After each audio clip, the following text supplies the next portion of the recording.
Alasan sang pendekar gila. Di sebuah desa terpencil di Nusantara, seorang pemuda bernama Arya dikenal sebagai orang yang gila. Bukan karena benar-benar gila, melainkan karena tindakan yang sering tak terduga dan berbeda dari orang lain. Di desa itu, ia dipandang sebagai orang aneh karena ia selalu diam-diam menyendiri dan membaca kitab tua mengenai strategi dan seni perang yang diwariskan oleh kakeknya. Namun Arya memiliki masa lalu kelam. 5 tahun yang lalu, keluarganya dihancurkan oleh kelompok penjahat bernama Golok Hitam, yang merupakan geng bandit yang menguasai wilayah itu. Ayah Arya yang merupakan seorang pendekar dibunuh di depan matanya. Arya yang saat itu masih remaja berhasil melarikan diri. Akan tetapi, ia bersumpah bahwa ia akan membalaskan dendam ayahnya suatu hari nanti. Kini, setelah bertahun-tahun berlatih dan menyusun rencana, Arya kembali ke desanya. Tapi dia tahu bahwa mengandalkan kekuatan fisik saja tidak cukup. Golok Hitam adalah kelompok besar dengan ratusan anggota dan pemimpinnya yang kejam bernama Kartajagal, seorang ahli bela diri brutal yang tak pernah terkalahkan. Oleh karena itu, Arya harus menggunakan kecerdikannya untuk menjatuhkan mereka. Langkah pertama, menciptakan kekacauan. Arya memulai rencananya dengan menyamar sebagai seorang pedagang keliling. Dia menyebar rumor tentang adanya harta karun yang tersembunyi di sebuah gua dekat desa. Harta itu, konon katanya, merupakan peninggalan kerajaan kuno yang bernilai tak terhingga. Berita ini dengan cepat sampai ke telinga Golok Hitam yang serakah dan tak tahan mendengar peluang besar seperti itu. Ketika para bandit pergi mencari harta karun, Arya menyelinap ke markas mereka.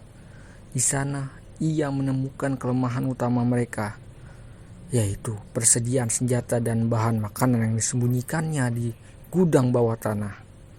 Dengan tenang, Arya menaburkan racun di persediaan makanan mereka, bukan untuk membunuh, tetapi untuk membuat mereka sakit dan melemah. Langkah kedua, yaitu mengadu domba. Arya kemudian menciptakan perselisihan di antara anggota Golok Hitam. Dia mengirim surat-surat palsu kepada para pemimpin kecil dalam kelompok tersebut, seolah-olah suratnya berasal dari Kartajagal. Dalam surat-surat itu, dia menuduh mereka berkhianat dan menyembunyikan bagian dari rampasan mereka.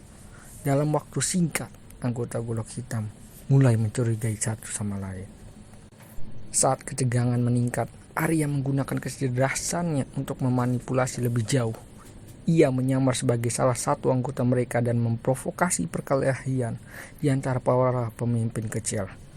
Pertikaian itu berubah menjadi konflik yang besar yang membuat kelompok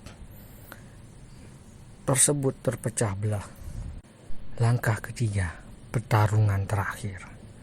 Ketika Golok Hitam mulai melemah, Arya memutuskan untuk menghadapi Kartajagal secara langsung.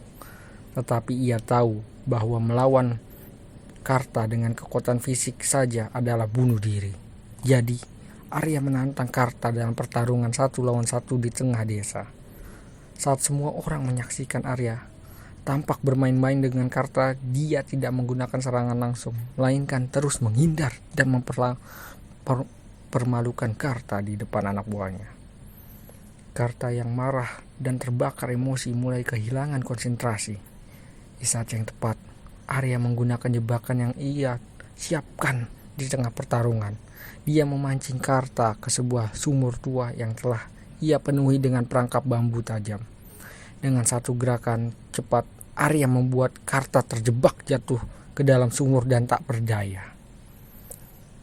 Lalu, pesan terakhir dari Arya. Dengan kemenangan di tangannya, Arya berdiri di tengah desa dan berbicara kepada penduduk yang selama ini telah ditindas.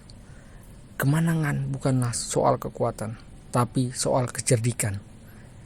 Jadi, jangan pernah tunduk pada kejahatan, karena kejahatan selalu punya kelemahan. Ketika kita cerdik, bahkan yang terkuat sekalipun bisa kita taklukkan. Pesan dari cerita ini, tidak peduli seberapa besar kekuatan musuh, kecerdikan dan juga keberanian selalu menjadi senjata yang terbaik.